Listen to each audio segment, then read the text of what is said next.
Dans le cas d'une fécondation in vivo, comme ici chez l'oursin, observée au microscope optique au grossissement de 400, un seul spermatozoïde fusionne avec l'ovocyte, ce qui provoque le décollement de la membrane de fécondation, et ensuite, le spermatozoïde injecte son noyau dans le cytoplasme de l'ovocyte. Les deux noyaux fusionnent, dupliquent leur ADN, et environ 1 heure après, la cellule œuf se divise par mitose en un embryon à 2 cellules filles identiques, et ainsi de suite. Cependant, dans certains cas de stérilité humaine, on ne peut pas avoir recours à l'insémination artificielle ou IA, comme celle que vous avez faite en TP avec l'oursin ou la CIDI.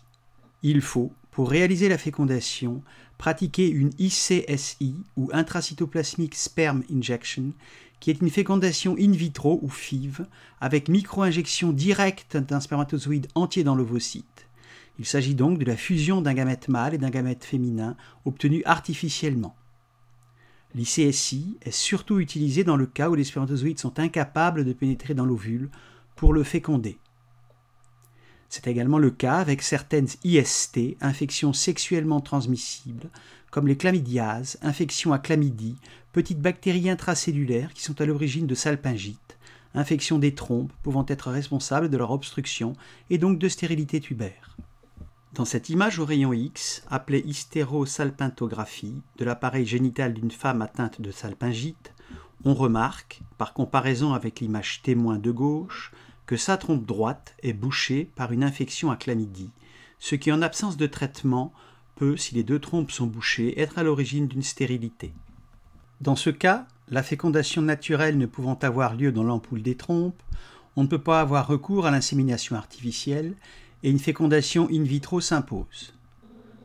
Selon le dossier médical du couple, par exemple en cas de spermatozoïdes pas ou peu fécondants, une ICSI peut être nécessaire avec ensuite transfert des embryons dans l'utérus. Les cellules reproductrices ou gamètes sont préparées par observation microscopique et lavement, puis choisies en fonction de leur état. Les ovocytes sont recueillis par stimulation ovarienne et ponction folliculaire par voie vaginale et sous contrôle échographique.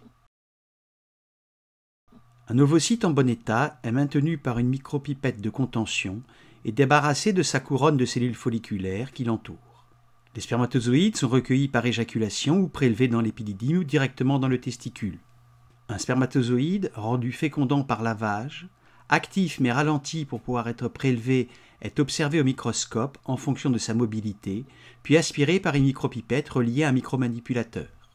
Puis, le spermatozoïde est injecté entier directement dans l'ovocyte et libère son noyau à 23 chromosomes, un de chaque paire, qui, comme dans le cas d'une fécondation naturelle, fusionne avec le noyau de l'ovocyte à 23 chromosomes complémentaires pour former le noyau de fécondation de la cellule œuf à 23 paires de chromosomes homologues.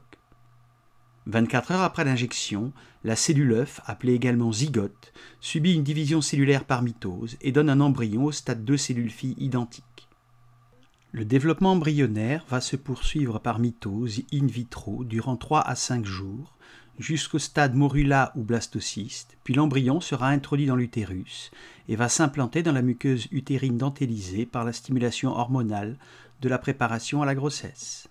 Enfin, pour conclure, le seul moyen de se prévenir des infections sexuellement transmissibles, qu'elles soient virales, bactériennes, mycéliennes ou parasitaires, et notamment du sida dû au VIH, est d'utiliser un préservatif lors de ces rapports sexuels.